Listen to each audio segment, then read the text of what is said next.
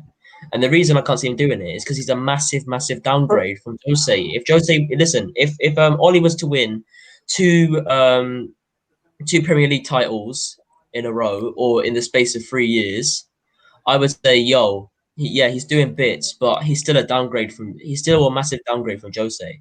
And that's just the truth. Like all these young fans Yeah, but the thing is, I see Jose Mourinho's gone from United. Yeah, you can't keep comparing him. Yeah, but no, I'm not. Yeah, but the thing is, he's still a downgrade. Though. All he is. Like all Well, those managers what Steve's put up on the thing, right? Those managers what's on there now, that the odds to get the United job. 4 of those managers was on the Arsenal one. And who did we end up with? Unai Emery. So you know what I'm saying? Good evening. And we got the job. He won the Europa League 3 years running. That's how he got the Arsenal job. Well, he won the league with PSG as well. Yeah, but that's not really difficult, to be honest. Yeah, but no, but he did have a good. He did have a right. I want to hear what Flawless has to say. Flawless, what are you going to say? I'm next. In terms of so what you was talking about TD shifts in terms of where the direction Manchester United want to move in, whether they go and try and get a manager for now or they build for 3 or 4 years. Here's the thing with Manchester United. The reason why Manchester United fans across the world, the only thing we are legit united on, no pun intended, is that we need to get Woodward out and we need to get the Glazers out, because the platform we have for any manager isn't the best to succeed for a long-term process. Like, no matter who United bring in, they could bring in the best manager in the world. They would struggle. They would struggle with this setup because the setup above them is not, the platform isn't giving them the best possible chance to succeed. We've already heard Ollie come out and apparently he had 4 targets, he got 0. So my point is United aren't built for long-term success. So we have to look at short-term success and try and nick a trophy here and there. And because we are Manchester United, we are Manchester United, we can still attract a certain players of certain quality. So if we attract certain players of certain quality, get a good manager in with a good system, have the good 11, a decent bench, we could definitely Leicester a league. And when I say Leicester a league, win it like how they won it, or do the Champions League and win it how Chelsea won it. When we're not necessarily the favourites, but the favourites kind of fall off and United have a good run. That's how I'm looking at it. That's how I'm looking at it. I'm like, we just built for short-term success. You said about your setup. Would you say at the minute your setup's worse than Arsenal's setup? Definitely. Without question, because we should have signed Thomas Partey. We should have signed. Why United didn't sign? He's perfect. I think he's signing of the season. I think he's the best signing this window. Your transfer window has ended Ollie's time at Man United. His days are numbered now after that transfer window. Yeah, definitely. You've not got, and plus because as well is that you didn't get Sancho, and that's not just because you didn't get Sancho. Who just scored? Turkey. I know who the fucking player was. Yes, like I was saying, it's not just because you haven't got Sancho. It's because you haven't looked at like the defensive frailties as well. In terms of like the left back you needed, the centre back you needed, and Spurs just made it very, very obvious and exposed the clear problems of the transfer window you've had. True. Charlie. Stephen, the thing is, Miller's wanted to talk. Is it me? Yeah, go on. Go on in. I think actually they got a good left back. Telles is more proven than Reguilon. I don't know what people are on about. Like he's a good player. He's not impressive, but he's a good player. He's improved the first 11 right that way. I said he's improved the first 11. That is it. The problem with United's window is the manner in which it was done and the scattergun approach. Because the window is actually not that bad that United had. It's just it wasn't what United needed. Everyone spoke on 2 things. United need to improve their first 11 and United need to improve their bench. We did one of those things. United improved the bench. We got Cavani, we got Donny in. That's an improvement on our bench. Everyone was waxing lyrical about how bad United's bench is. We improved the bench, but then we needed to kick on and improve the first team. We needed a left back. We got one. We needed a centre back. We didn't get one. We needed a holding midfielder and a winger. We didn't get either of those. And that's where the issues lie. And to TD's point, are you... Go on, say that. Are you saying then that... Sorry. Go on. Go on, Millie. Keep breaking up, Charlie. Are you saying then that Donny, or you don't think Donny should be a first team starter? if everyone's on form, I don't think Donny's a first team starter. But if the way Pogba's been playing, the way Bruno's been playing, if Donny came in and played, I would take Donny. You need competition for places, so I'm all for that. Do I believe everybody 100% flying? If everybody's 100% flying, does Donny get in the first team? No, but that's not a disrespect to Donny. It's just that I rate Bruno and Pogba very highly. But I rate Donny's looked great. You know what I mean? So I wanted to really Donny should play against Newcastle. Really. Yeah. How old is Van der Beek, sorry? He's only young. 21. Yeah, 23.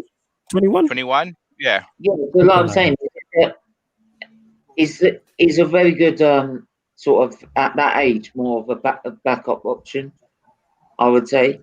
I wouldn't be putting too much pressure on him. A squad player. Can I just say one thing though? Can I just say one thing? He's more consistent than any other midfielder. Midfielders you guys have, and you guys need consistency. I feel like he should start. I said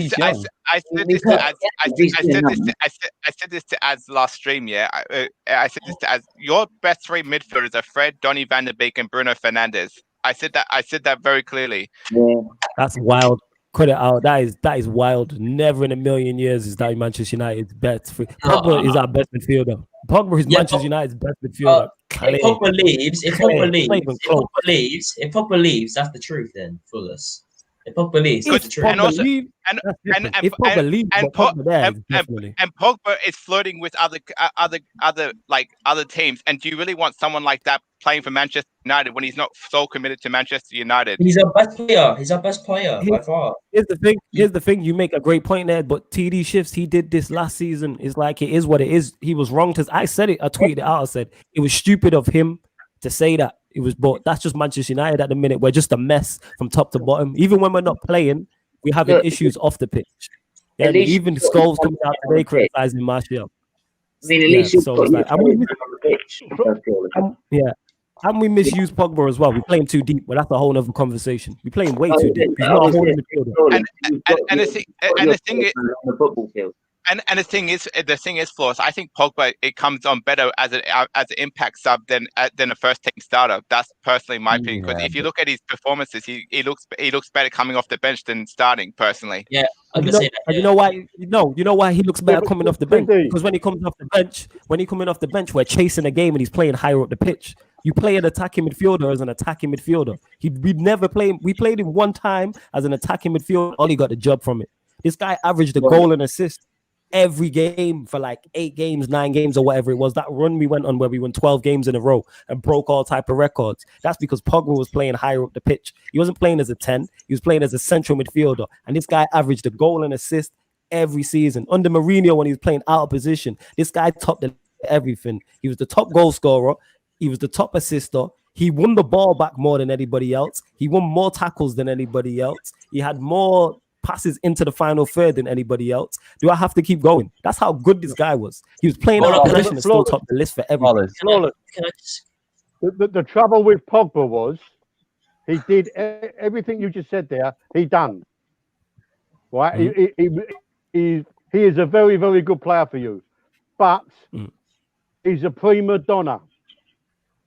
When he was in things, look at me, look what I'm doing. You know. If Pogba was good, it was.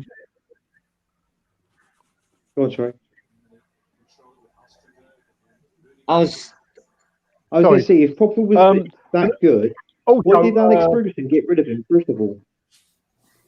I'm just saying it, and I'm going to stick to this.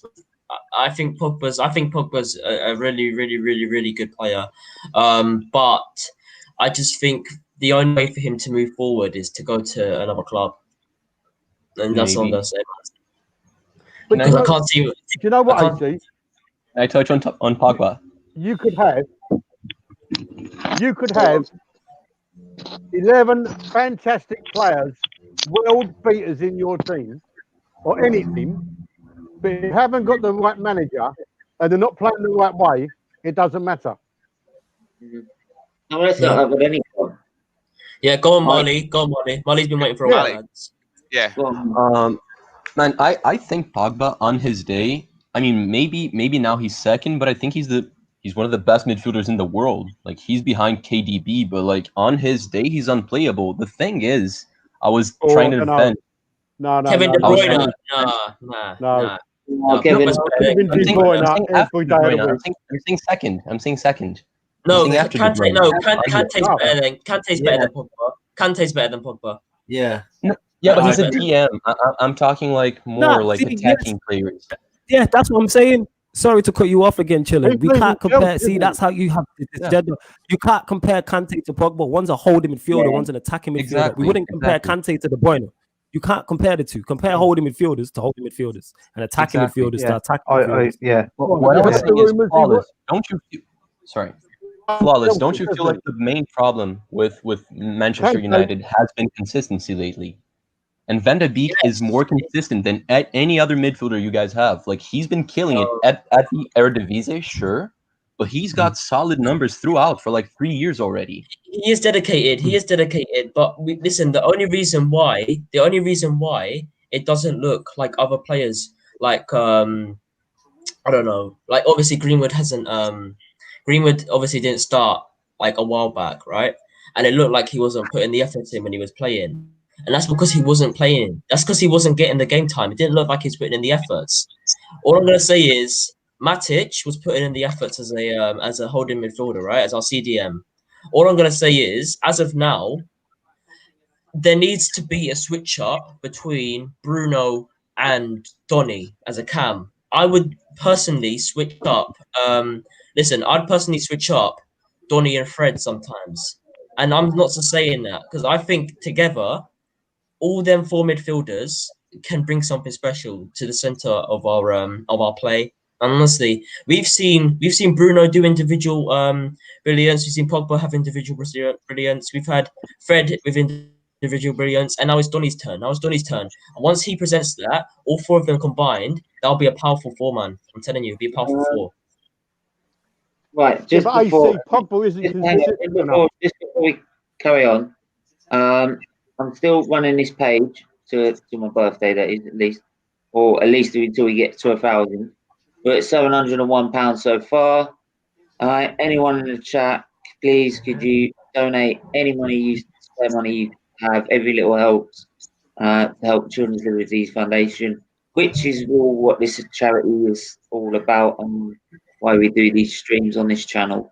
So whilst talking about the whole football world at the same time, we all try and raise awareness about liver disease in children. So, yeah. Thank you. What I've also tried to wanted to talk about quickly is Saliba and his potential.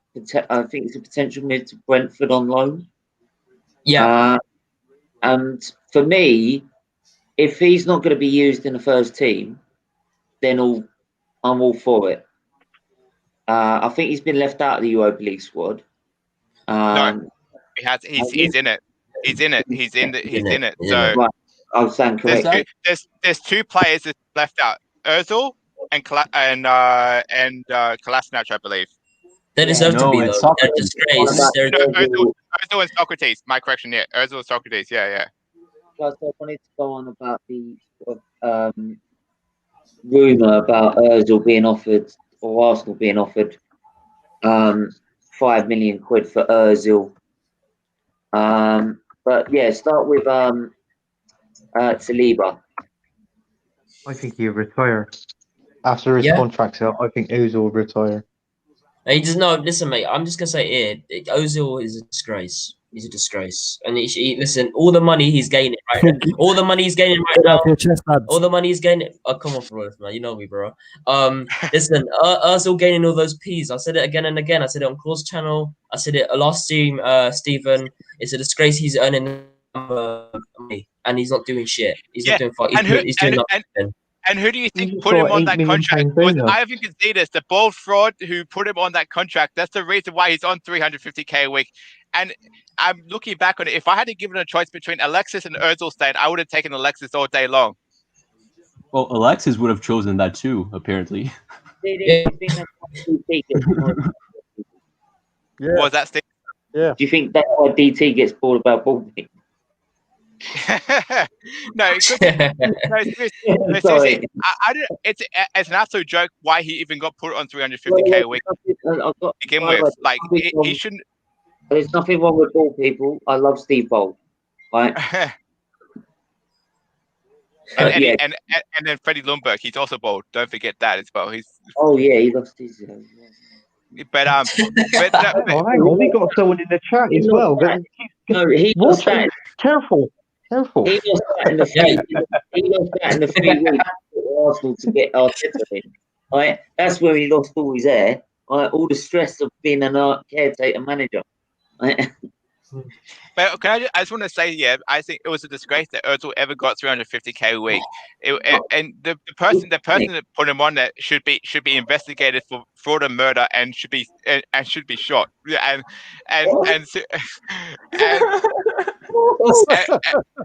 seriously, the only reason I can see Ozil getting 350k a week is to buy Fortnite skins. That's literally all. You know what? That's what he's doing now.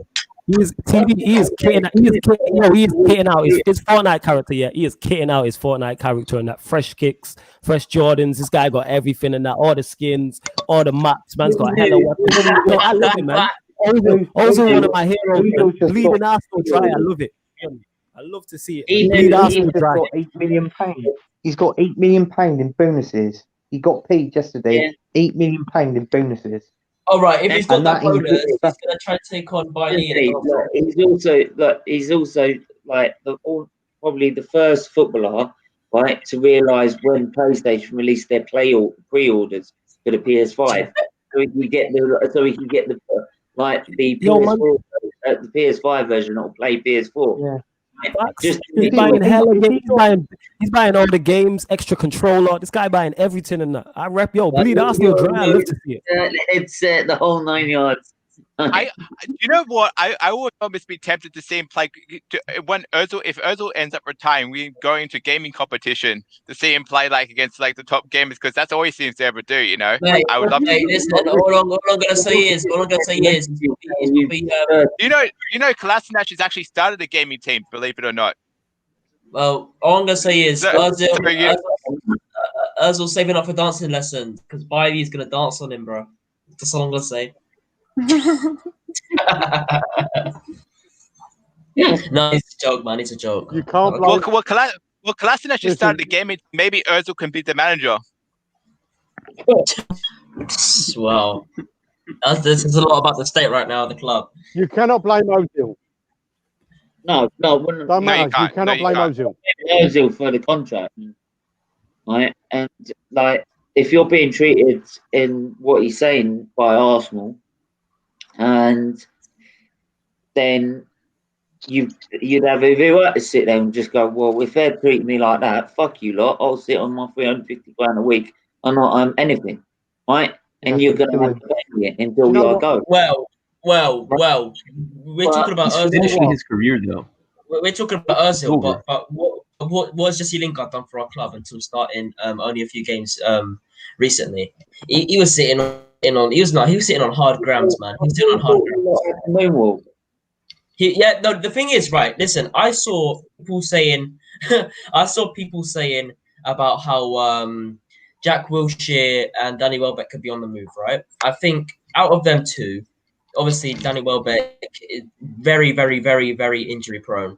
And obviously that goal he scored was definitely one of the best of the season last season. And obviously, I feel like he could have had the comeback. He could have had the comeback that we wanted, that we could not that we wanted, that we expected he would have. But he's not going to because Watford are relegated. He's going to move to a foreign club. And I know he is. But he's been in links with Leeds, and Batshuayi was in links with them before. I can't say Danny Welbeck fit in Leeds, but I feel like Danny Welbeck is a team player, and he was meant to be a starter. That injury destroyed his career. And his move from Manchester United to Arsenal. He loves Man United. He still loves Man United. Van Gaal, I hate him so much. You know, it's just Danny. It's I'm not overrating him because I know he's not the best, but he has talent, and it's all wasted now. It's all wasted. That's literally 3 years of waste. Just sat in his bed, just thinking about when am I gonna come back onto the game? He's not gonna come back into the game. You could say that with that Jack Wilshere, who's supposed to be such a talent, but because of his injury and his constant injury prone problem. We could never do this. He's too injury prone. Jack Wilshere's too injury prone. He was injury prone when he played for us at Arsenal. He was too injury prone. Jack Wilshere. What I'm saying is that unfortunately that stopped him being the talent that we all thought he could be and could potentially have been. So, what I have to say this here, and this is to Flawless as well, right? We have the best gamer. Man United have the best dancer. Let's put it that way. Who's that dancer? No. Bailey's a better dancer than Lingard, man. Bailey's a better dancer than Lingard. You sure about AC? We agree on a lot. Relax, you sure about that? Lingard's AC, got man. some moves, You sure about that? Lingard's got the moves, Lingard danced at the Emirates back to back, man, like Jordan 96, 97. Man, running up 1 year. Bailey's better. That was not fun. Bailey's better, man. Bailey's better. Bailey's better.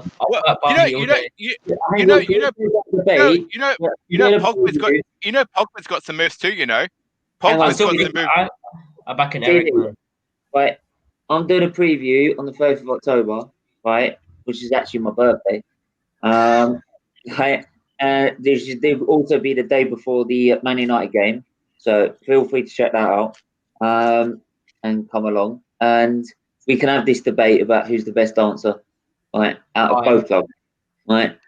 Flawless is gonna say you're busy. He knows Eric's the best dancer, man.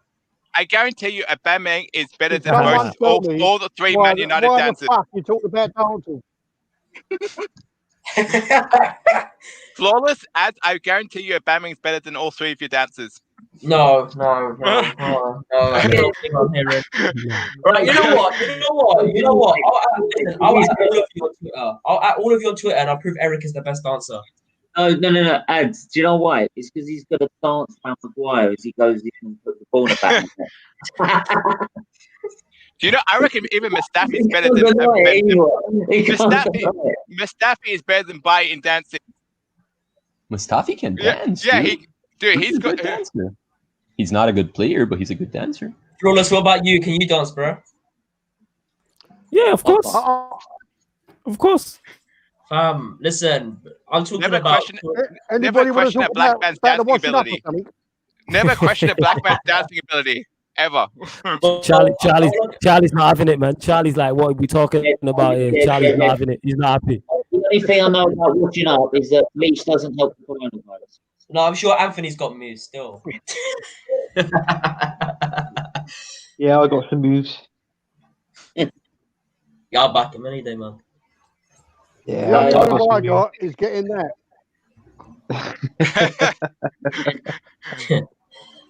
So, is there any other sort of topics you want to cover? I was going to say, did you want to do the Man City preview, Stephen? Oh yeah, that's a good point. You remind me of that. Man City, Arsenal. Have you heard? Yeah. De Bruyne is out. Doubt, yeah.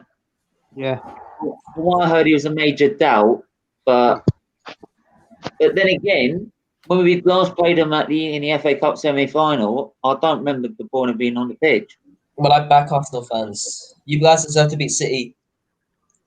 Thank you. I think. Can you see Partey making his debut? You see him playing the full game, Partey? I think Partey will make his debut, and I think Partey will make his debut, and I think all Man United fans want Man City to lose as much as we do. Yeah, we do. Flawless, what you got to say, bro? Hang on, what did Anthony say? What's this? What's the question? No. You know what? If he doesn't know, he's just gonna watch the deadest game. Wait. I want to know what Anthony. What do you ask? Well, no. What is? Say that again. I was going to say, do you reckon Partey will make his debut in the Man City game? Off I don't the see bench. why not. No, to be honest, because I'd start him. I mean, obviously, if it was me, I'd start him straight away.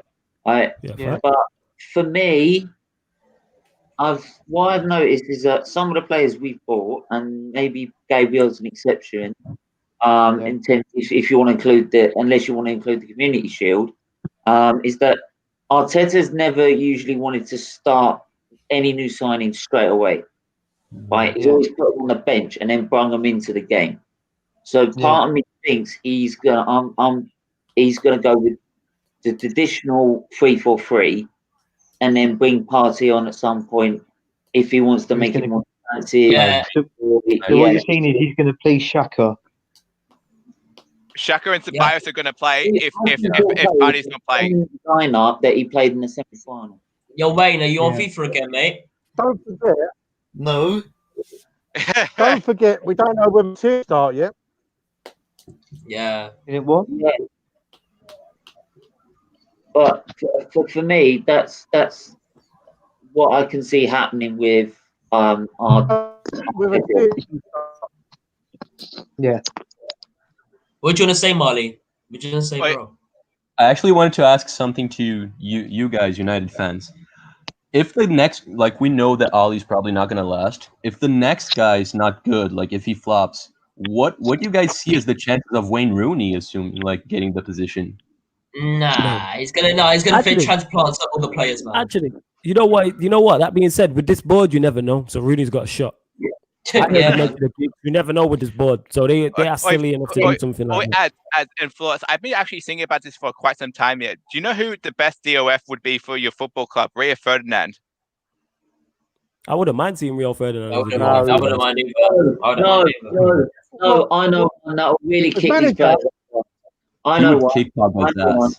Right, Roy Keane. Absolutely. Imagine him in the dressing room. No, half that playing squad will. Roy Keane is no good as a manager. Bro, listen, But Roy he's no Keane. good as a manager. He doesn't shout. Roy Keane will literally get sued for assault because he'd be punching some of the players after a shit performance. He'd fight Pogba or something. I can vision a newspaper report like Pogba versus Keane happens in the dressing room or some shit. And then Flawless, you still haven't answered my question. All Man United fans would love to lose when we play them. Manchester City lose. City lose against us when we verse them. Yes. I hate. Wait. Let me think about that because I hate you lot both. Obviously, Liverpool are top of that list. Liverpool are definitely top of that list. Liverpool are number 1, number 2. You lot, Arsenal and City are both up there as our leads. Surely City's before us, yeah. But surely City's before. I'd actually say because Man City have got literally. Let's just say this: Man City, they've got no history, right? The only history is today, right? But in terms of actual rivalry, right? If I was a Man United fan, I'll be looking at Arsenal and think, I don't want to. I hate you both, but it's close. The rivalry that I grew up with, my second hatest team is Man United. Always. I'm literally looking at the results. Did Man United lose this week? I can go wind my auntie up. Right. I'm staying off this channel, man. Why are you talking like that? Flawless. Can we? I'll just say this: you don't hate Arsenal, you hate DT because DT's always a nightmare after a game. No, but I've him before then. So. No, actually, you know what? I actually like DT, like the Arsenal fan TV lot. I don't know any of them, but I actually like them lot. Them lot have entertained me. Like when it was Wenger in, Wenger out, prime years. Lord Jesus, I was watching Arsenal fan TV before any other channel. Right, a lot of people may disagree and have certain views about them, right? And I've met Robbie, and literally the reason I literally did a few videos before starting this channel up. Right? I've met Robbie when he was in Sydney. Let me finish. My first interview on AFTV was literally after I just did about 3 videos on this channel, right? And since then, it's now grown to what it is now. And without sort of their help, and I've asked DTs for advice, I've asked Troops for advice, and they are literally some of the nicest people you'll ever meet in your life. They look right? Yeah, on camera, they may look like the evilest people whatever with extreme views. But off camera, right? They are like solid, like people that I know. Even elite opinions, right? Elite fraudulence. That's what his name should be. Elite fraudulence. Because every time he comes on, he always talks a lot of waffle. And by the way, I've met actually Robbie when he was over in Sydney. He's actually a really, really nice guy, and I actually took a photo with him. And the funniest thing is, when I was doing the photo, I felt like he was going to push me out of the photo because Troops was behind him, and he was trying to get in. He was trying to bomb the photo when I was doing it. Troops was behind him. I mean, honestly, like, well, for me, what Robbie's like done for like in terms of helping me is brilliant, right? He's even helped, like he always asks to make sure that even when he's busy, to make sure that I'm okay or how's my health or at least something, right? And he's one of the most down to earth, honest guys. And you can ask him anything and he'll talk to you like for ages. Right? That's why there's interviews starting in the day and ending in the dark. So yeah. By the way, Robbie was also the inspiration behind a lot of the fan channels. Don't forget that as well. And he gave fan channels. He gave a lot of the fan channels a voice. And he was the pioneer. He's a class act. His activism's on point. Like the men's a legend, dude. I like Robbie. I mean, you've got to sit there. With that. All that abuse from Talksport, right? It took all that abuse at the Everton game. Right? Oh, by the way, when he was in Talksport, he absolutely crushed it against Jim White. He never sweared. He never had a go. Right? He just made his point very clear, very polite. Right?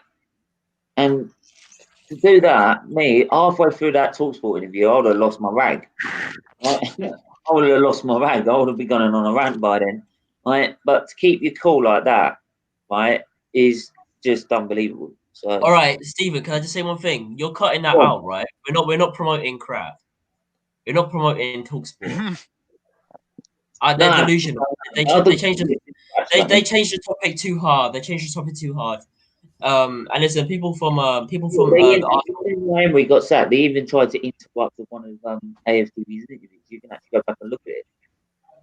Which one? DT's interview of outside the stadium. They were in the middle of it, and then like the report Talksport just barges his way through whilst everyone's waiting. Right? Weren't they? Guys, I've got to go, mate. Yeah. All right, Charlie, man. No worries, Charlie. Yeah. See you next time. Hey, Stephen, I remember that video. When AFTV were doing a video, and then Talksport literally came in and barged their way in to try and ask a question. And that was waiting in the queue to interview. No, by the way, Flawless.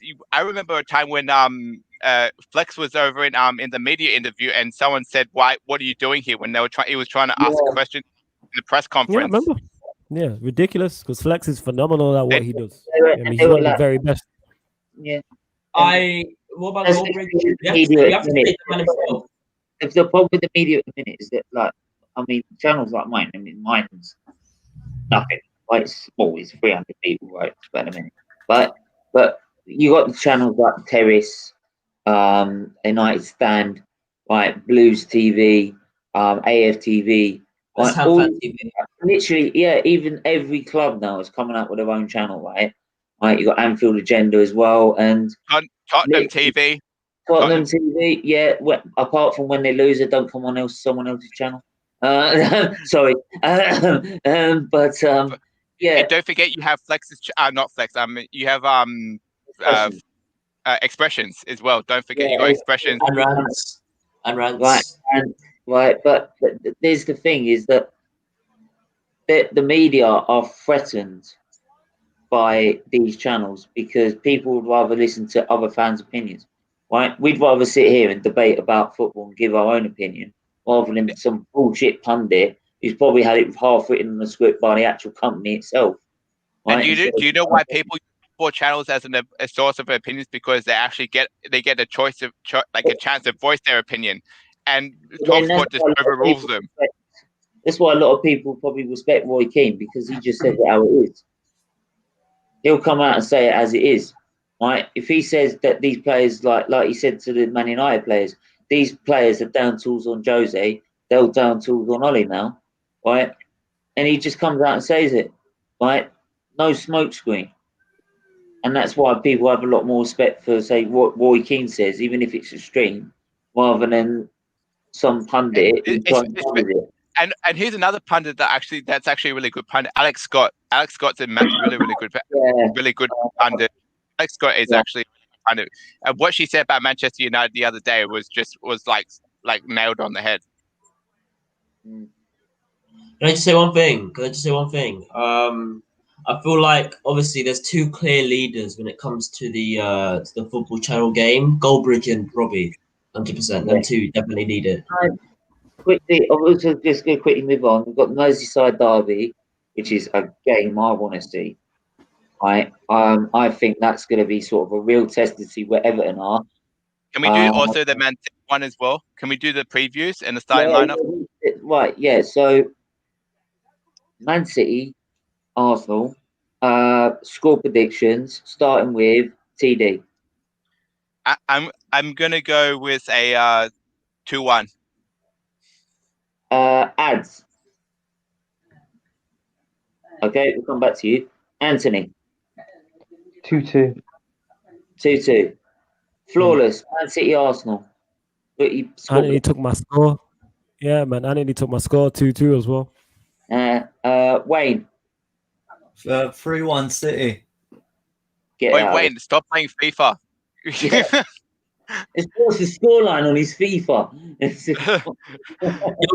Yo, Wayne, when you gonna make a contribution, G? So I'll let you ramble. Don't worry. For Abramovich to give him some money to.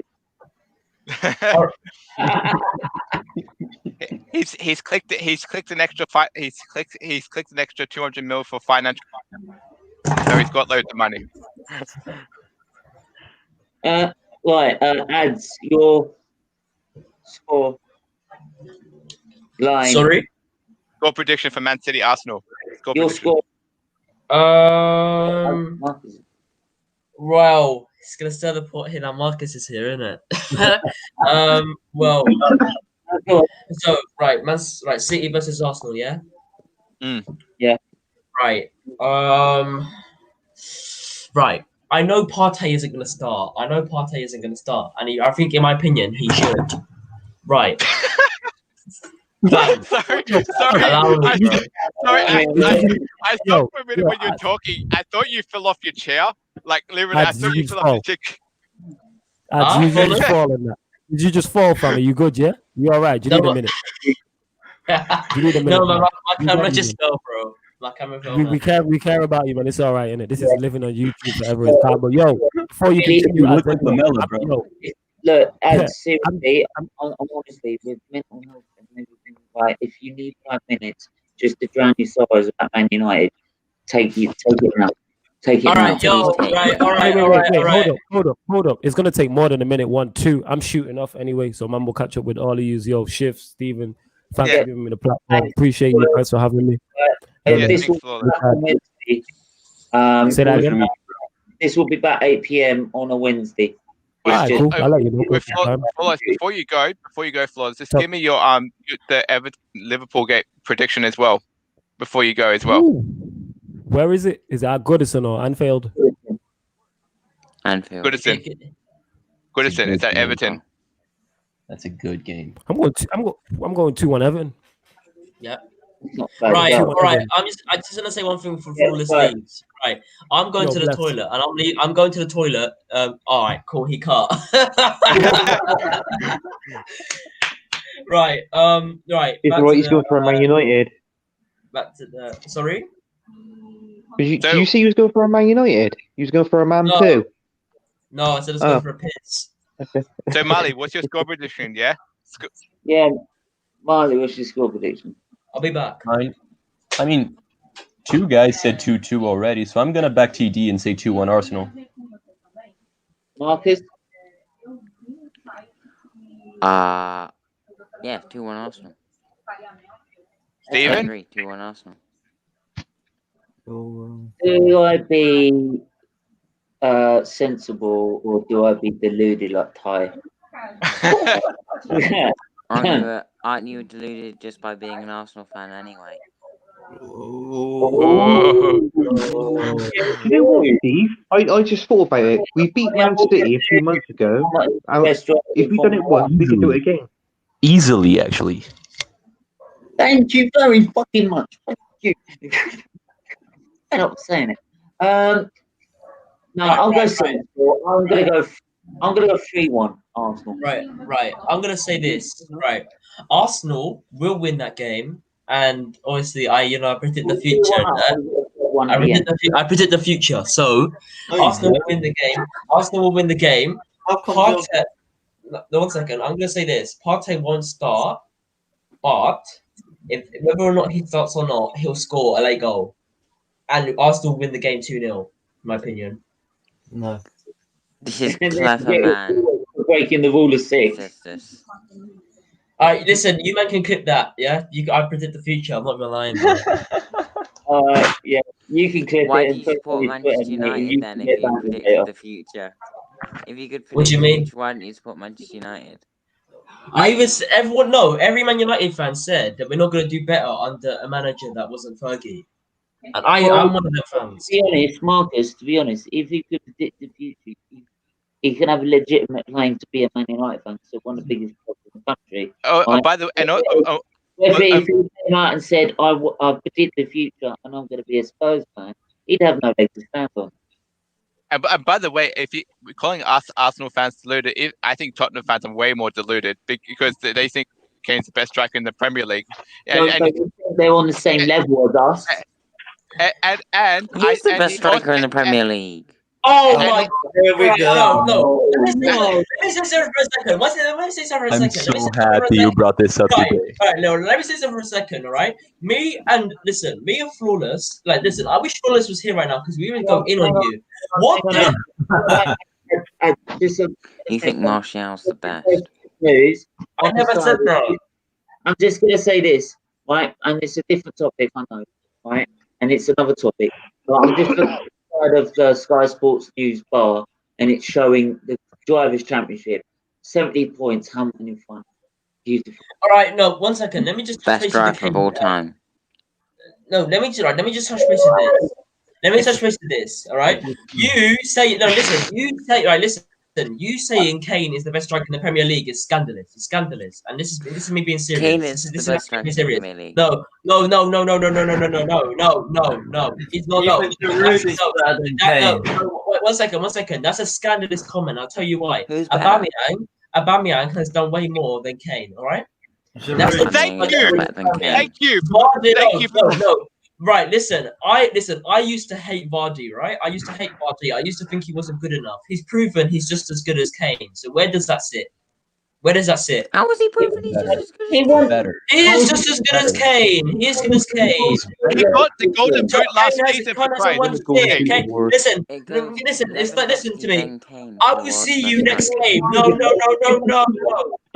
can make an argument that Vardy, right, last season, is better than Aubameyang. Does he go on the golden boot? Yeah, that's what I said. I said Vardy played better than Aubameyang, but it's still the truth. Vardy puts in better performances than Kane. Majority, it's truth. It's the truth. I think Kane is better. I'm not going to have another sixth argument about this. It's not an argument. It's a debate, bro. It's a debate. No, look. The only thing is that the reason I think Tottenham fans are deluded is because they think they're on the same level as Arsenal Football Club, right? And as a club, they are not. Never gonna be. You're not. But as they players, are years can do that. Players. You think your players are better than the players Arsenal have? No, you're joking. Club, no offense to Chelsea, no offense to Tottenham. The three biggest clubs in England is Man United, Arsenal, and Liverpool. Agreed. Thank you. The top three teams in England.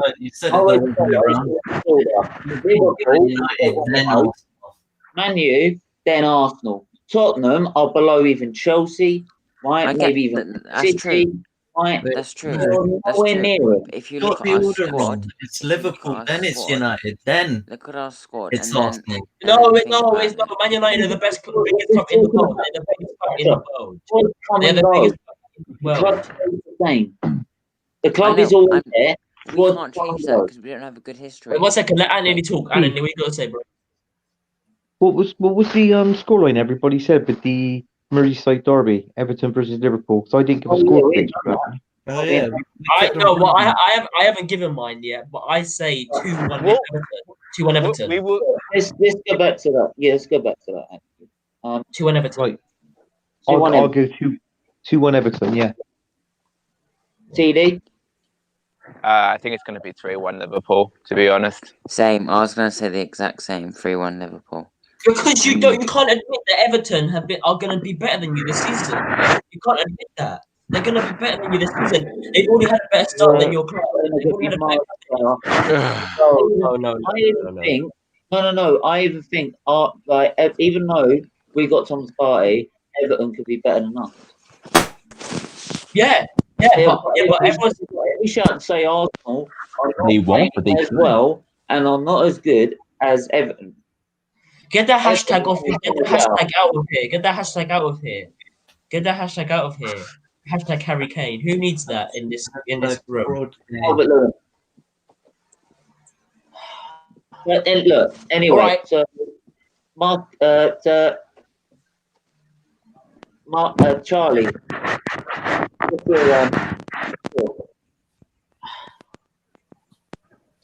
I'm actually gonna say 3-1 Liverpool as well, but Richarlison's gonna score. Richarlison, I don't know how you guys say that. Richarlison, yeah. Wayne.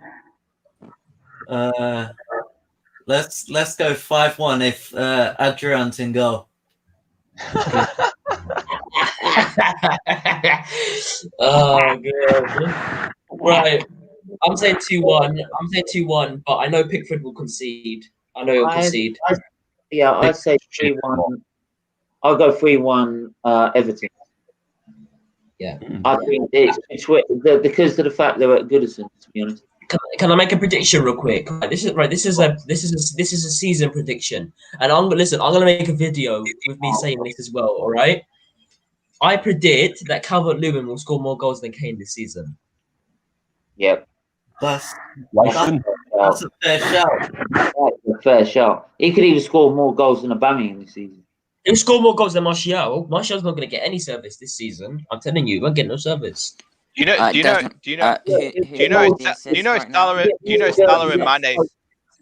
Salah and Mane wouldn't be a bad shout for Gun Boot either. I'm just saying, put it that way. Oh, Sadio Mane's got class. Mane's injured. They always are, sorry. Mane's injured. Mane is not injured. He's got coronavirus. Is a difference?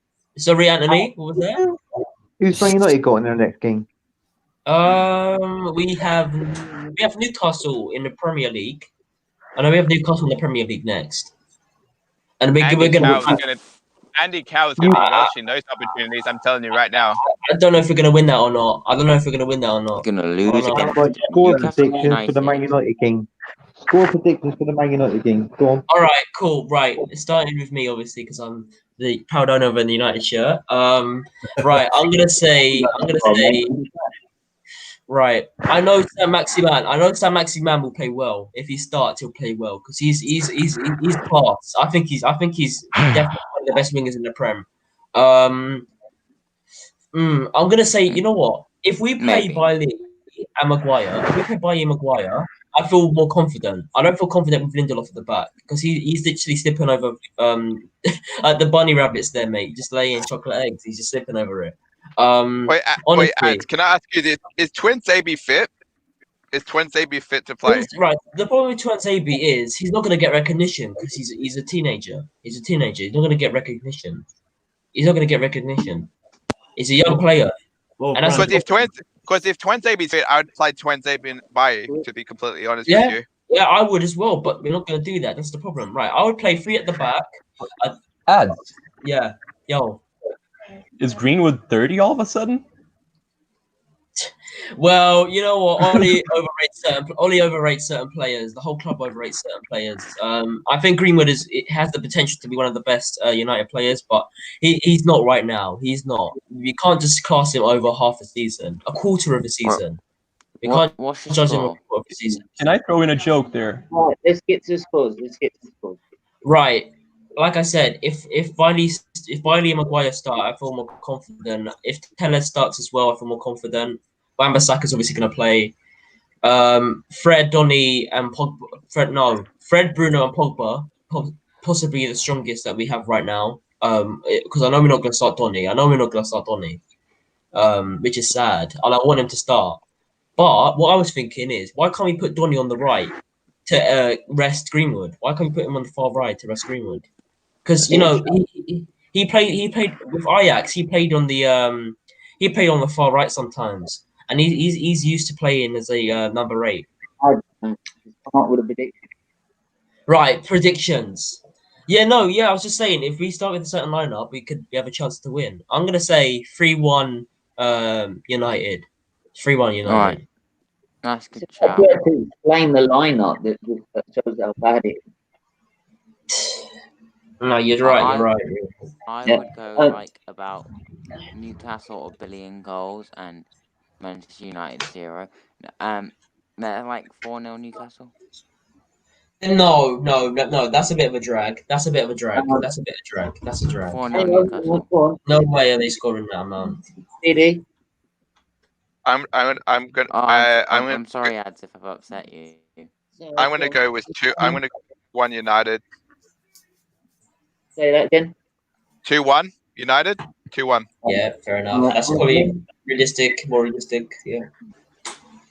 Wayne, what about you, mate? I'll have to go with 1-0. Where's it at? Where's it at? I think it's at Old Trafford. I think it's at Old Trafford. It does. Is it Old Trafford? I think it does. It does. Oh. It does. Why? Oh. I'd say. Why does it? Why does it? That's the real question. 1-0. Anthony? Right, this one's for Relis. I'm going to say 10-0 Man United. Fred to get all 10 in the first 10 minutes. Oh, wait. It's at Newcastle. I reckon 2-1 Man United. So I'm going to change that. I'm going to say 1-0 Newcastle. What I should have said is, Anthony, if that score prediction didn't come through, you're going to donate £10. What's that? The 10-0? Yeah. Yeah, I'll donate 10. If that scoreline comes through 10-0, I'll donate £10. Fact. Fair enough. No, you don't. Yeah. Wait, Ads. Even though I predicted 2-1, Ads. Even though I predicted 2-1, yeah. If it ends up being any more than that, and it's a Martial masterclass, I will donate £10 to Stephen's channel. Listen, lads. I'm only gonna say 3-1 because I feel like a crappy player like Lingard will score a last second goal.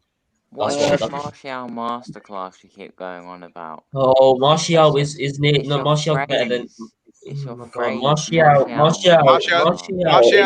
Martial is better than Harry Kane. I'm sorry. Yes, he is better than Kane. When he first turned up,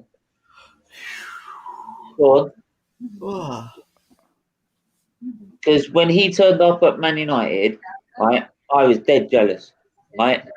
Given the wingers we had, I was dead jealous of the fact that Man United got Martial. Easy. Yeah, Charlie, what's your prediction? I'm going 2-2. 2-2. Okay. Yeah, it's in Newcastle. Yeah, I think I'm going 2-2. Wait, you're going 22-0, right? Like 22-0, right? I'm going for a draw. 2-2. Okay. Probably with a PK from Bruno Fernandes, right? I was gonna say De Gea is gonna have another flop and they're gonna win 1-0. Yeah, I would say that, lads. I'm gonna go. No, shut up. Right, lads, check out. I'm joking. He knows I'm joking. Right, I'm gonna go. I'm gonna get some rest. I'll hopefully see you guys soon. Make sure to add me on Twitter. And make sure to check out the fundraiser as well. Very important to raise awareness for liver problems. So yeah, check out my latest video, Real Estate C on YouTube. Subscribe now. Get me to 100 subscribers. And yeah, peace out, lads. Wait. Hey, ads. How old? Yeah, go on. He's 15. No comment. What? You're a snake, bruv. You're a snake, man. Alright, much love, lads. See you soon. Yeah. Bro. Yeah, it See ya. Crazy. Right. So yeah. Oh, plus also we've got West Ham Tottenham as a London derby. Wait, is TD asleep? TD asleep? No, I'm sitting back and waiting for the Hurricane thing to come back up again. Oh, I mean, it is 7 in the morning in Australia. You guys do realize that, right? It's 8 actually. Get it right. It's crap. 8:14. Wait, what part of Australia? Sydney. Sydney, where the magic happens. Look, this guy, right? I think the last Hot Press show he was on, he came on, right? He said it was 8 in the morning, and what was he eating? A friggin' McDonald's. Yeah. Have you been to the Opera House? It's the weirdest breakfast I've ever seen in my life. It wasn't Yeah, even like the McMuffin. Right, it was a full-on cheeseburger. Yeah, and you still were jealous because you still wanted Macca's. Yeah, I live in the middle of Suffolk. There's no Mackie D's near me. I'm in the middle of nowhere. Let me just let you into your secret. You're lucky there's no McDonald's near you. It's disgusting food. What? What? McDonald's? McDonald's is nice. Disgusting. No. In the UK, McDonald's is really good. Honestly, if you've been stuck in hospital time and time again, you can give a crap. Right? You'd eat anything. You'd eat the freaking table. Right? Because that tastes better than the hospital food. Honestly. Yeah, for hospital food's fine. Right, yeah, man. I think you mean he's gone now. Steve, I think he's gone now, isn't he? He can't deal with the fact that he don't like McDonald's. He's the sort of guy to be in hospital, Marcus, and he'd just eat a bowl full of Brussels sprouts, wouldn't he? He's that sort of person, that dude. No, it would be Brussels sprouts to be asparagus. Yeah.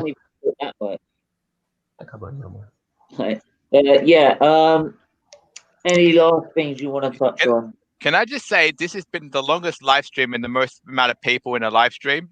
And give credit to Stephen, man. He's enjoyed it. That's why I let it go on so long. Yeah. But I love being here. I mean, to be honest with you, I have watched like quite a lot of Stephen's like streams, what he does, and I've promised him the last 2 times that I'll come on, didn't I? And when we was chatting on Claude, I said, "Oh, I'll promise I'll come on." And I've been so busy at the moment, so I mean, I've come on. I think obviously Charlie's come on tonight. So I appreciate any time. I mean, yeah, because I think you're on tomorrow, aren't you? Yeah, the England's got Denmark tomorrow. England Denmark thing tomorrow night. Is that half 7 or 8 o'clock? You're going on. 7:30, I believe, because it's a 7:45 kickoff. Ah, right, okay. So, but yeah, everyone's welcome to that. If I haven't put the link in the description, when I go live, I'll put it in the chat anyway. So, but yeah. Oh, what TD? You going blue? No, it's just my TV. But yeah, I mean, I appreciate. You guys know Avatar happens in Australia, right? What? You guys know Avatar happens in Australia. Yeah, it did. Avatar actually happened in Australia, believe it or not. Yeah. I mean, I was joking, but it makes sense. Same as on the Celebrity before they decided to put it in Wales. Oh yeah, in abandoned castle, wasn't it, with no roof? Yeah. I'm like. And you know what? I bet you they still call it a bush chucker trial, even though it's not in the jungle. Yeah. I don't get the idea behind the program. I really don't. Right. No.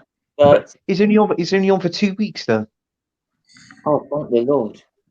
2 weeks is already. That's enough, isn't it? Anyway, so what I'll do is I'll wrap it up here. Since I don't think there's anything else we can cover. Yeah, wait. You didn't think you're the only one who had one of these, did you? What? TD, that's Wayne's thing. You can't steal it from him. Oh, you're trying to copy me now. You're trying to get the big boy. Okay, let's. Right, TD will do impression of TD will do an impression of Prime next time. We'll put sunglasses on. Wait there. Green. Oh my god! Was that his... pipe out or something? No. You look like a fucking fisherman. Chelsea's the best. I'm bold. He ain't bold. But yeah, what I will do is I'll wrap it up here. It'll be back on Wednesday next week, 8 p.m. And yeah, like I said, any last things we want to say before we leave? Anthony, we'll start with you. I think we covered it all. Really, it's just who's probably I would want to say, being an Arsenal fan, like where would you predict Arsenal to finish this season? Now that all the transfer stuff's over. Yeah. And can you see him getting Max Aarons from Norwich? Max Aarons to Arsenal. There's definitely a potential there. I mean, I rate the player. I did last season, and I did watch a lot of Norwich because I've got a mate who's a Norwich fan. Obviously, living in Suffolk, we get Norwich fans. North of Suffolk border, we get Norwich fans and Ipswich fans here. So. But yeah, one of my close mates is a Norwich fan, so I watch a lot of their football. And yeah, he's a talented player in a very poor Norwich side. And if there is a potential move there, I wouldn't be disappointed. But in terms of finish, I predict. I'm not going to predict fourth. It's too close to call. There are a lot of teams that can get there. Leicester can get there. Everton can get there.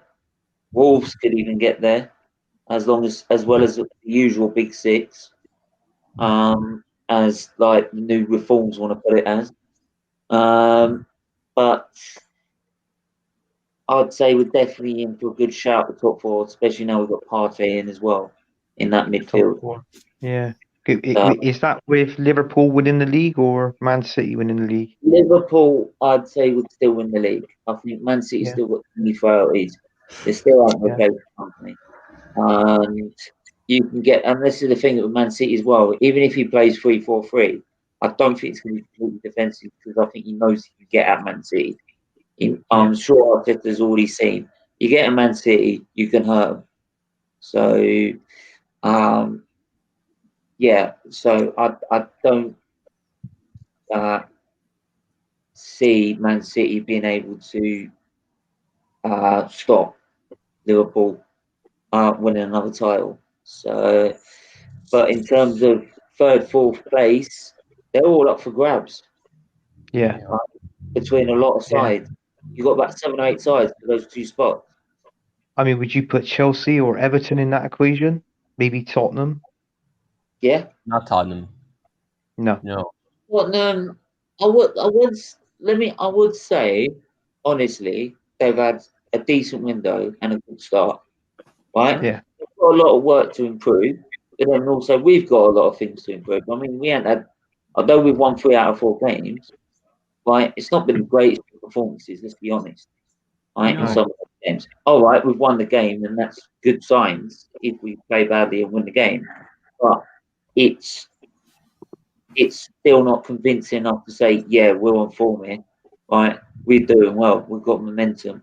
So so that's why I said I wouldn't exclude them from the equation at the minute, knowing especially how Mourinho I like. So yeah. And as much as like we kept going on about like Harry Kane as well, I mean, it only takes the right service to get Harry Kane scoring as well. Because that's the thing as well, is that if he gets the service and the play he wants, he will score goals and win games for Tottenham. So, yeah, like I said, there's 7-8 teams up for those two spots. Yeah, because I mean, like it's like when Harry Kane, when he's like, you know, he was banging in the goals for Tottenham. Do you remember when Christian Eriksen was there? He was actually supplying King with the goals, wasn't he?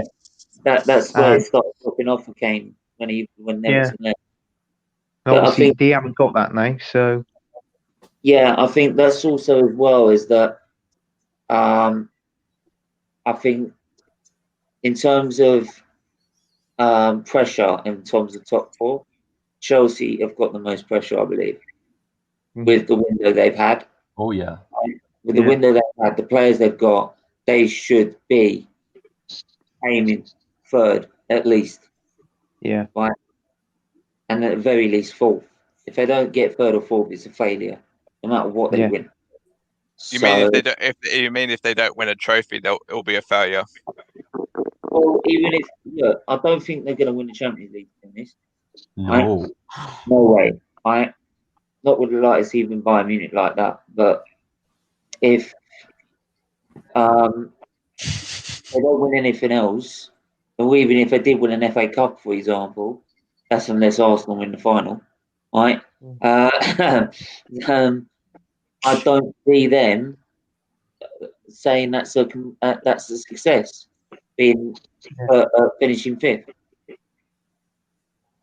No, I mean Lampard's pretty young as a manager. I don't think they'd kick him out just because of that. Like if they placed fourth or something and like got good runs at the cups, I feel like they wouldn't be too mad at it.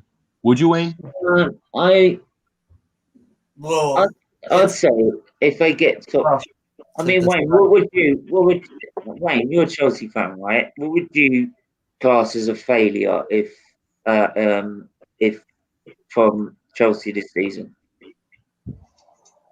Fifth and no trophy. Would you say that failure would be like losing no trophy amount of games and like going on a like poor run? That's more of a like failure. Like say leading up to Christmas, we've lost I don't know 3 games on the bounce. I would say that would be more of a failure than like I don't know winning an FA Cup, because if you're losing like 3 or 4 games on the bounce. Would you say that in terms of where we finish in the league, if you finished fifth, right, and not in the Champions League, right, would you class that as complete failure?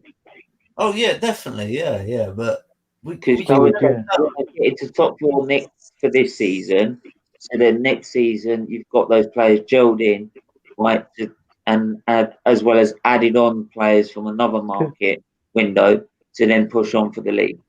Yeah. Because what they spent Chelsea is about 150 million, isn't it?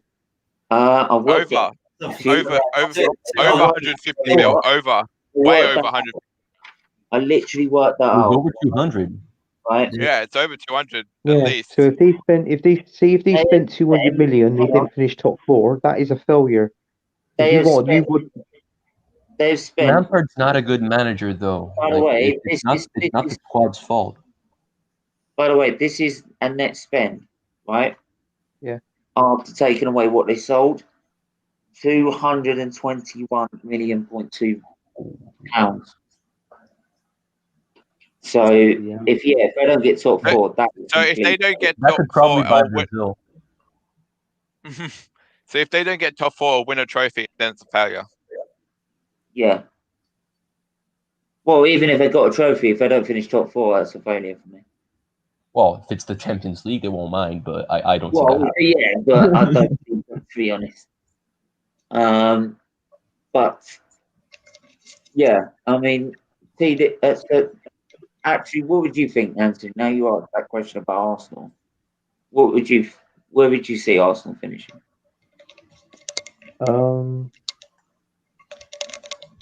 I think it could be top 5. But the only reason why I say that is because if Aubameyang got injured, yeah, and let's say he's out for 2 months, so within 2 months, that's normally around about 6 games. Normally you playing like in the space of 2 months. Where would Arsenal's goals come from? Basically, do you know what I'm saying? This is what Arsenal fans should be worried about. I'm hoping that with the addition of Partey, it will bring more benefits to Lacazette in a way. Yeah, we have Lacazette. Don't forget, Lacazette's been scoring recently as well. Don't forget it's that as well. A lot of times I see is that Aubameyang usually makes the chances for himself. But Partey's a DM, isn't he? He's more defending than attacking. But Lacazette, I think Lacazette relies on more supply from the midfield than Aubameyang. Because sometimes it just takes Aubameyang just to take it out of his feet and then bend one in. Whereas Lacazette, it's more you got to put the ball through to make me one on one. The trouble is, though, this is my own opinion. I don't think Aubameyang and Lacazette, that partnership, I don't think goes. I don't think it works as well as what it should be. They're such good friends, though. Yeah, they are. Yeah. It's adorable. It's adorable. Anthony, that's where I would have to disagree because I think Lacazette does a lot of the hard work for Aubameyang, and he makes space for Aubameyang by drawing people into him and opening up space for Aubameyang as well. And he drops deep to receive the ball, to give to Aubameyang, to like the Aubameyang and Pepe and all that to create space. So and if you're having someone creating space for Aubameyang, and Aubameyang only needs I think a yard of space and he's through, So he's but trouble is, you've like got a subpar Firmino. I mean, obviously, I think that's why Lacazette is, his goals have started drawing up now because you've got two strikers that's really roughly the same that wants to score goals all the time. You haven't got that. I think he's having to do a particular job for Arteta, in order to be able to win games whilst playing defensively. Right, he's having to do a particular job to help sort of create the space and give the chances that we're getting. And it just happens most of the time that it's Aubameyang that ends up getting the space because of Lacazette having to do the job of creating the space. Yeah. So that's probably why you end up dropping 9 sort of thing, and these goals going up and being more of the assist rather than the goals. I also find when Aubameyang and Lacazette plays together, with Aubameyang, he always drifts out to the left, doesn't he? Like a player like Aubameyang, drift out to the when we used to do that. But you don't want Aubameyang drifting out to the left. You want him in the box or around the box. That's where you want Aubameyang. And also, I don't think Aubameyang can hold the ball up either. That's why Lacazette plays. No, he's not that kind of player. The thing is that I think Arteta at some point is going to have to change it up with Aubameyang. Because people are going to start like that and go, well, if we freeze him out of the game, that's then fucked. Right? If you know what I mean? We're just going to look at that and see if we screw Aubameyang up, they ain't scoring. Right? So we just mark him out of the game, then that's it. We keep him quiet, that's it. We keep Arsenal quiet. Right? So good players, guys. Come on. Yeah, I'm not, but at the moment, what it looks like from the last couple of games is that they've had to mark Aubameyang to keep us more quiet than usual. Yeah, so they know how much of a threat he is. Yeah, but the thing is, Stephen, with that, like even if you keep Aubameyang quiet, we still have the likes of Pepe as well and Lacazette who can still do their damage as well. Yeah. So, and I want to say something to address Anthony's point of Aubameyang's injury. It depends on when that would happen, because the last time he got injured, Martinelli came in. He actually did a good job. Like and I heard reports that Martinelli. I heard reports that Martinelli's only 4 weeks away from being fully fit. So he's the best youngster in the Prem. The best youngster. Oh yeah. I mean, that was bargain of the century.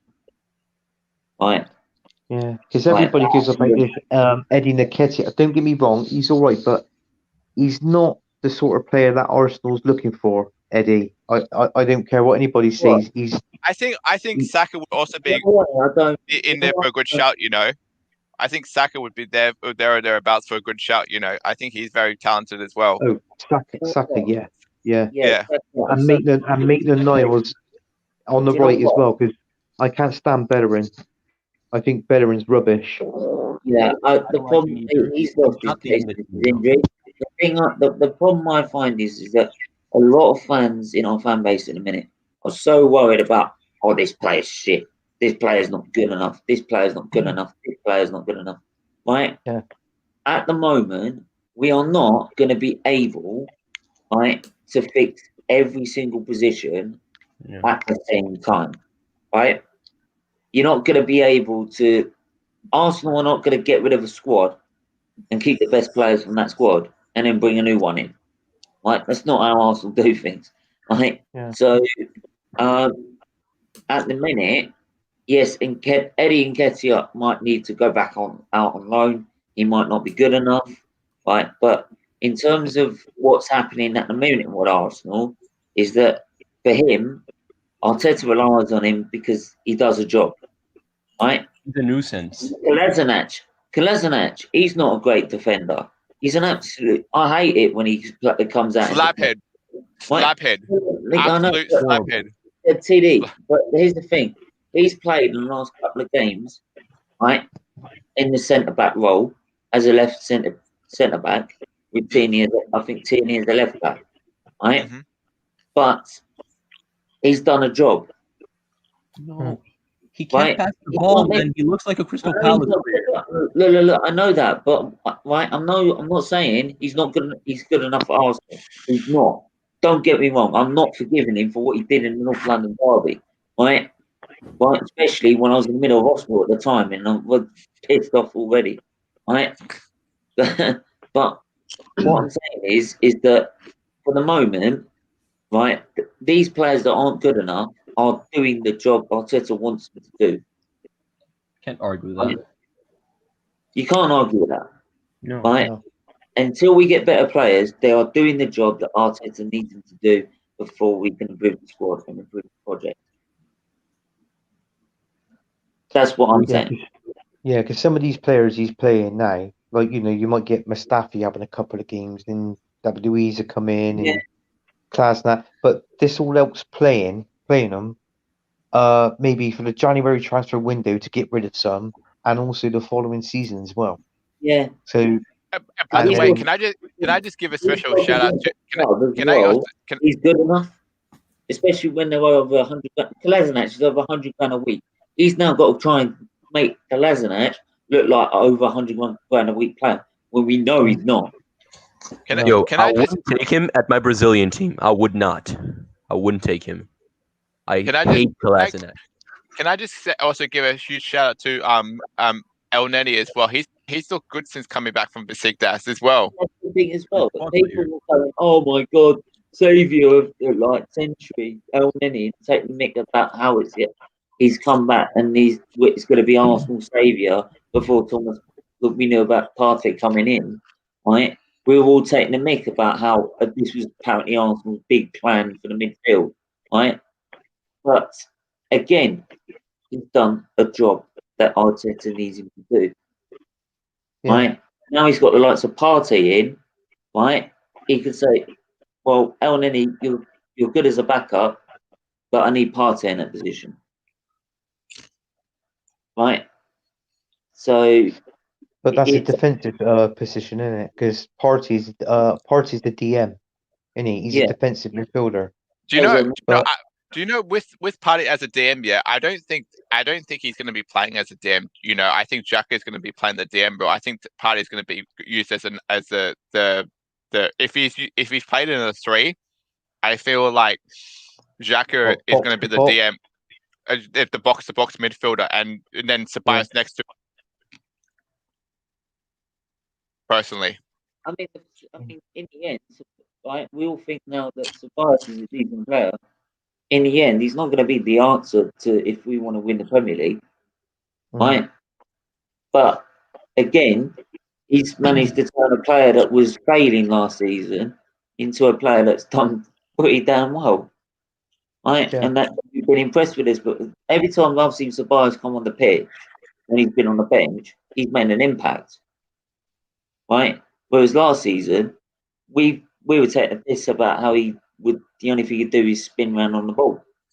Spinning top, as people would call him, spinning top. The spinning top. Yeah. So it's like I'm saying. But you still need Sebastian to build a squad, though, Stephen. That's the thing. He would still be there or thereabouts to build a squad. He wouldn't be your first team up, but he would be your, impact if you need him. Yeah. He's still young. Like, he can grow as well. I think Arteta wants a Spanish player in that midfield. Like, it makes sense. Yeah. We've had a lot of great Spanish midfielders in this century, like a lot of genius players. So it makes a lot of sense. I like Ceballos.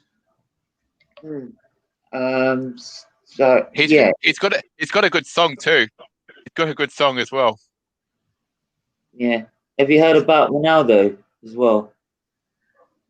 Oh, what? He's got the COVID-19, hasn't he? Yeah. Apparently, Yeah. he's after playing France. Yeah. So, yeah. By the way, we send him his best and should be fine. Yeah. To be honest. I got it too, by the way. Just letting you know. What? He has it as well. He has it as well. For like a month. It's a bit. I'm sorry. I didn't want to curse, but yeah, it's annoying. It's horrible. No. Honestly, is it you okay in yourself, or you just? Yeah, man. What happened was like I had some like. It's the Arsenal stress. It's the Arsenal stress. It kills him. You know what? It's like the main thing that came out of it was actually anxiety. And funnily enough, like I had to unsubscribe to Lee's channel because I couldn't take it anymore. The negativity was literally killing me. Because the main issue was anxiety, man. It was horrible, and it felt like I couldn't breathe. So that was horrible. I was going to say about your breathing. It most probably affects your breathing as well. It does. I mean, I have an oximeter actually, like that thing that tests the oxygen in your blood. And it never showed a bad result. It's just that the anxiety that I couldn't deal with having COVID because of all the, I don't know, it was just scary. So that was the main thing. Yeah, I think things like that, you can get very anxious. But there's a lot of people at the minute, they get very anxious about, like, say, other issues like the economy or this, that, and all the other. And I'm like, look, there's certain things at the minute you can't control, right? By the way, Stephen, sorry to cut you off. Wayne's going to go. He's got the. Yes, thanks, Wayne. Pleasure to meet you, Wayne. Pleasure to meet you. Cheers, Wayne. Yeah. Nice meeting you both. Seen you both comment before, so it's glad that you came on. But yeah, I have to go because of the blackout. And I'm just like, nah. Because you got a blackout. He needs to outsmoke you, TD. Oh no, I can do that any day. I wouldn't be so sure, Wayne. I wouldn't be so sure. I have one, and I know how to use it. I used to run a vape store for 2 years. Ooh. I have a friend that owns a vape store. Yeah, that's your friend. That's not you. I get free products. If I ever move to soon, I'm gonna be with friends. Beat that. I used to make the profit. Beat that. How about I used to work in the place that used to make the stuff as well. Oh, fucking. What? China? No, yeah, here in Australia. Argument. Here in Australia, we make them here too. Yeah, China's very good. You don't have nicotine though. China's very good. China's a very good place for making things that kill you. You don't have nicotine in your vape juice. Yeah, we do. Well, you choose to have it or not. You guys can discuss this on it. Australians that came over to me, they're like, "Oh, it's not legal over there." Yeah, well, just because it's not legal doesn't mean we can get it. I can still get it. So it's not legal though. Just look at troops. Look, by the way, we do not encourage any sort of. I'm sorry. I'm sorry. No, I'm not like whatever. Okay. Like, Wait, Stephen, do you encourage Stephen, do you encourage gambling? Do you All encourage? right, I'm off. Yeah, Adios. I think. I See you, might, Wayne. I might come on for that Denmark thing, but I'll be at the football, so you never know. cool. Okay. See ya. See ya. But, yeah. Well, Stephen, I was just saying, do you encourage gambling? Do you encourage? Quickly say. What What I was gonna say is that a lot of people get anxious about certain things that you can't control at the minute. I mean, cases right until the government steps in and puts restrictions. There's no way we're gonna like stop it going up and going up and going up. Right. All you can do is do what the government tells you to do in the guidelines. Right. That's the only. That's as much, apart from that. Right. To me, as a vulnerable person with liver disease, when I see cases go up, right, yeah, it worries me. But then it's like if I'm doing what I'm supposed to be doing, there's nothing else I can do. Right? If people want to be stupid, that's their problem. Right? I just do what I have to do, and then if the government tells me they're putting it up to a higher category, then I'm not allowed out. Simple as that. Yeah. Right? You know something else too. Like it made me realize I can't really control. Right? And that's what a lot of sort of people are struggling with to understand. I feel is that if you can't control it, why worry about it? Right? It's just worrying about something that's going to be there anyway. So you're right. You're right. But I do have something important to say about that because one thing that changed when first of all I stopped smoking. I literally stopped smoking because I couldn't anymore, and I don't plan on going back to it because it's not good for you. But one thing that changed definitely was my eating because I didn't really eat really well. Like it wasn't very nutritious, and it's probably one of the reasons why it messed me up so much because my immune system wasn't working as well. And if people just realize that if they have a good balanced meal every now and then, that really helps you out, man. Like everyone in my house got sick and no one else got like messed up like I did because I probably eat the worst. I mean, for me, I'm going to be suppressed because of the amount of transplants I've had. I'm sorry. Because I've had transplants, like I have to be in immune suppression drugs. So if I catch it, I'm right. I might as well start marking out coughing. Right, as simple as that. Right, I start planning. I start getting life insurance. So quickly and start planning my life, planning my funeral. But you really got to take care of yourself, man, for sure. Yeah, and that's what I do. That's why I said if it goes to a higher tier, I'm not going out. Right, that's period. I'm not allowed to go out. Right, if I go to my local Q club, which I like doing, I go first thing in the morning, so I know it's all sanitized. I'm the first one to touch the table. Right, so I know it's safe. It's dead at night. It's dead in the morning, so no one's there. Yeah. So, but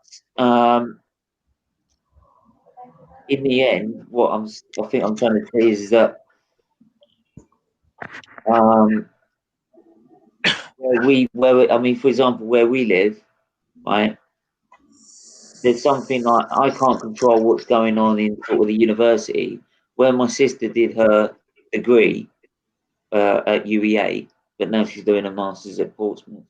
But when the UEA, they've had 3 students hold a house party of over 100 people, right? As before they even start uni.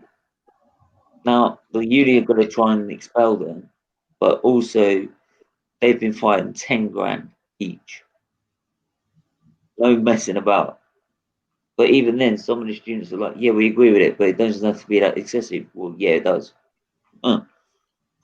It's like putting a price on a life. Yeah. I mean, some people can't stop. Like, they gotta go to the streets at some point. Some people have to. But you gotta take care, man. You can't be doing stupid shit all the But time. even even then, is what I said is people may think, yeah, I'm 20, I'm fine, I'm fit, I'm this. It only takes one case to prove it's wrong, and there has been cases. So just I don't see why people take the risk. I just don't see it. Like value, I don't think they value health as much as probably I do. Maybe. Yeah, no, of course. But at the same time, Stephen, you said it. Like, I took care of myself all the time, and I never left my house without a mask. I actually had a helmet as well. You know, that face protection. But I caught it at some point. It just happened, you know. And yeah, you gotta prepare yourself for it as well. So eat well, like do all the things, and if you can stay at home, do so. Yeah, for sure. everyone was like going on about 9 weeks lockdown where we are. Right, I was locked down for 12, and I was not allowed out really until not even the 12 weeks after that, which was March. So that's March, April, May. Officially, I wasn't allowed out properly until August. From March to August, I was not allowed out as a vulnerable person. Right, which is why when people say, "Oh, I need to be out," I needed to go to the beach because I've spent 9 weeks in this. I'm still stuck here. Right, and all you gotta do is make it worse. Mate, I live in Brazil. Do you think people stopped going to the beach? Yeah. Really? It's a disgrace, man. People don't respect it. People stop wearing masks as well. It's like they have no, you know what? Like I'm used to, like, I don't feel like the human beings are very kind race. Like we don't necessarily care about each other, but care about yourself. Like if you're not wearing a mask, like there's a good chance you're gonna get sick. Like it's just stupid. Like I don't get it. It makes no sense. And also, I partly think it's the reason why people don't want to wear masks is because they've been told otherwise by certain individuals that say it's bullshit, and then the other individuals saying it's real, and then people don't know what to believe, so they just go and do whatever. Yeah. Yeah. Well, hopefully that guy's either hopefully he's taking his own advice and using bleach.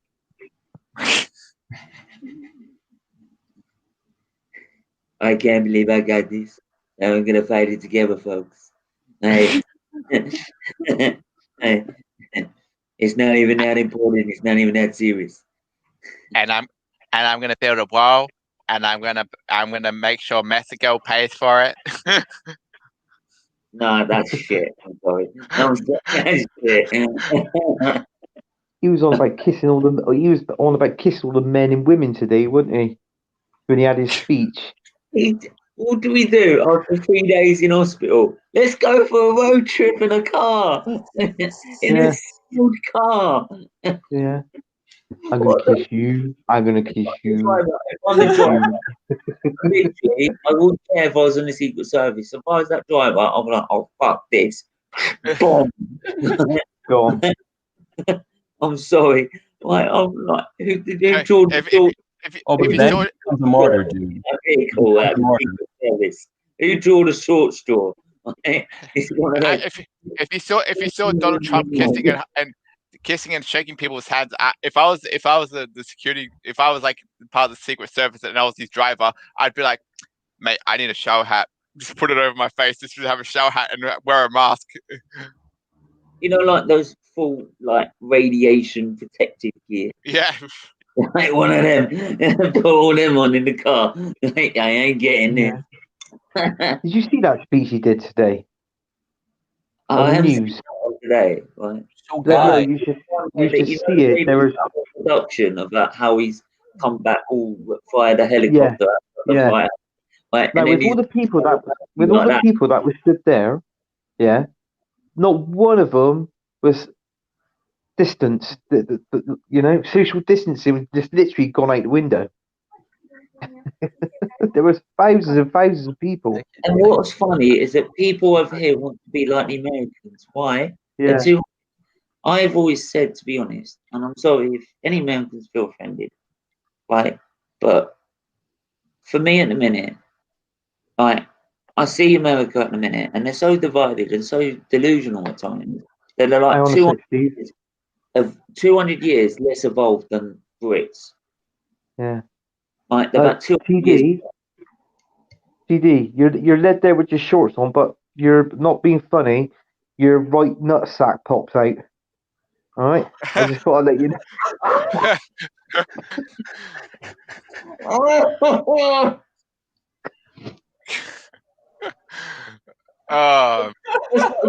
It's like I thought, what the? Go for a piss.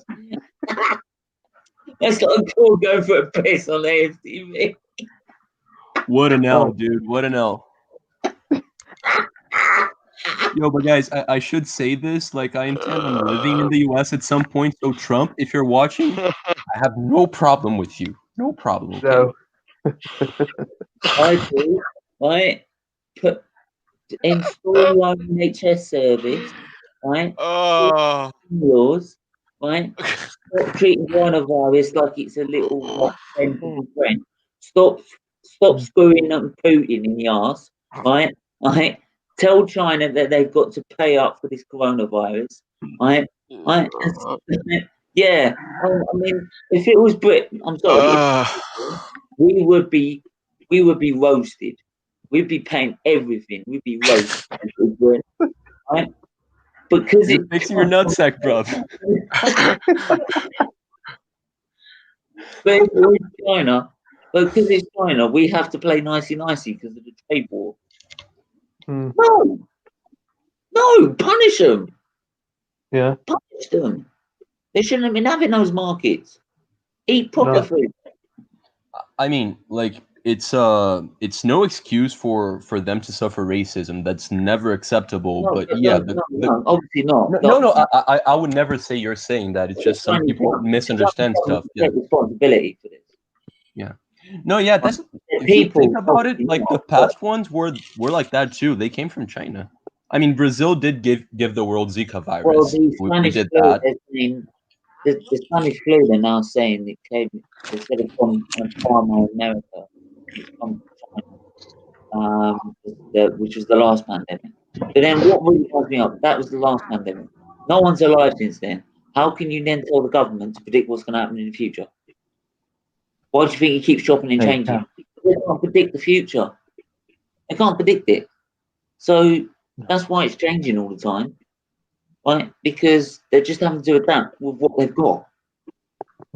Like it's like flying in the dark. So, but yeah, I mean, I don't know how that's gone completely off football, but by the way, Stephen. Right? By the way, Stephen. Thomas Pies. But Stephen, just breaking. He's also just given a press conference. As well as the interview on the Arsenal website. Oh yeah, that was earlier. He's such a nice, simple, humble guy. Yeah. He's out on YouTube now. He's come up on my thing saying, "I aim to win the Premier League." Yeah. I just saw it on Sky Sports News. It looks really, really good. Yeah. But no presentation video, right? Not yet. No, it's up there. He's given his interview, but like he hasn't done the actual yeah, with the jersey and all. Either way, I'm not gonna be jumping out for joy yet. I'm just gonna let him settle in, get some game time, right? And because we've had big players come before, like Sanchez, Ozil, and that, and they haven't succeeded. So just give him the time he needs to settle in, and then embed himself in the team, and then go from there. And then we could see where he's an Dembele or he's a Pepe. I think he will succeed though. I think if you watch when Atletico played Liverpool at home, and you saw how good he was, in the Champions League game. I think if that's anything to go on, then we know we got a quality player on our hands. No, he's a baller, but one thing, I've been really active on Twitter lately, and the amount of Vieira comparisons are scaring me. That's so much pressure on someone. Like, Dude, that's one of the best midfielders dude, of our dude, history. Dude, that is literally Twitter in a nutshell. Honestly, you'll get Fruit Loops who think. Dude, I had a guy the other day comparing Hector Bellerin to the right side of Ashley Cole, like the other day, and saying he's just as good. Hey, TD, you mispronounced Cashley. Oh yeah, sorry. Right correction. Cashley Cole. Yes. I saw this. God. So adorable. He's so adorable. Was that on AFTV or on? It was Robbie dancing. Was that on AFTV on his Twitter? It's on his Instagram. Right. No, Mr. DT put it up. Oh, so it's DT's Instagram. Yeah, DT's Instagram. Oh, God. Wicked. Jesus. Yeah. Charlie? What's your Twitter? Just quickly before we end this. It's right there. At Marley. I actually followed you recently at Marley Chillin. I did it. Yeah. I'm so far. No, worry not, mate. Worry not. I'm so concentrated about keeping up with football. I ain't even able to have time to do the Hive Network videos I need to do for charity because I wake up in the morning and I'm actually knackered. I'm probably full in my face because part of my health problems at the minute, and I'll say this now actually, it's caused 5 of my transplants, which is thrombosis. I've always had this problem. I keep clotting around the arteries and veins around the liver. Now, this time, they've spotted a thrombosis in a portal vein. And the problem is, because I've had so much surgery, they can't do any surgery because I've got no access. Crap, dude. If I lost my liver the next morning for a collapsed artery, I'm dead. I'm literally dead. Because they can't do the surgery to fix me. Because I've got no central access whatsoever. Because it's all been used up. And now the only other option is wait and watch little veins, which are called collaterals, grow around the thrombosis to relieve the pressure. Because this pressure causes my protein levels to drop, which absorbs all your food and all that. And if you don't have protein levels, you get full up in the legs, the face. So when I wake up in the morning, my face could be literally like I've been through Mike Tyson. Do you know what? I even will I really didn't want to show this at times, but I will because this is why sometimes in the mornings I can't do the charity stuff. Look at that. If you can see that. You gotta move a little bit. I can't see it, man. It's too bright. I need to try and darken it down. Yep. Oh, no, that. Oh man. Oh crap. Yo, dude. First of all, I've had this problem before my 4th one, and it was a lot worse then. Then this is more manageable because we're keeping the level up to its minimum. Yeah. But I have to go through things every week. First of all, you don't have to explain yourself to me or anyone. Like, you're a freaking warrior, man. You're a hero. No, for me, I do because it then if it can then sort of tell people that, give people sort of hope in a way that if he can get through his problems, I can get through mine, sort of thing. Plus, it makes people aware of the illness and spreads the message that we need to find and support charities like Children's Liver Disease Foundation that supply the research and that to get better treatment and cures. So and it's what I leave back to the hospitals as well. They've done so much work, 25 years, and they're still doing it now. There's one thing about the NHS is they never give up on. If you've done nothing wrong, they'll never give up on you. Me and my surgeon like that. I've got his own phone number, my surgeon, and he treats me like his son. So it's really cool. It's really cool. That's nice to know that. That's nice, yeah. Yeah, it is. It is. Yo, mate, I'm sure you're gonna win every battle, but all the positivity in the world towards you, from Brazil, all the way here. It's gonna swim and it's gonna reach you. Lots of positivity. Don't Yeah, be a yeah. iceberg. Stephen, let me just put it this way: you deserve to be fully fit like the rest of us, and the fact that you're not is it's sad, and you deserve to have a good life. Yeah. Yeah. I mean, I don't see how TD calls us fully fit, but yeah, I agree with him. When I say fully fit, I mean like fully healthy and like functioning. It was a and joke. like It was a joke. Sometimes I can't handle my humor. I'm sorry. One of the things is that yeah, I can kick and I can kick scream and moan about it. Actually, before I came on this stream, I was kick screaming and moan about it. Like, the whole world's coming on. And I have those days, but and I bet every person's been like that at some point.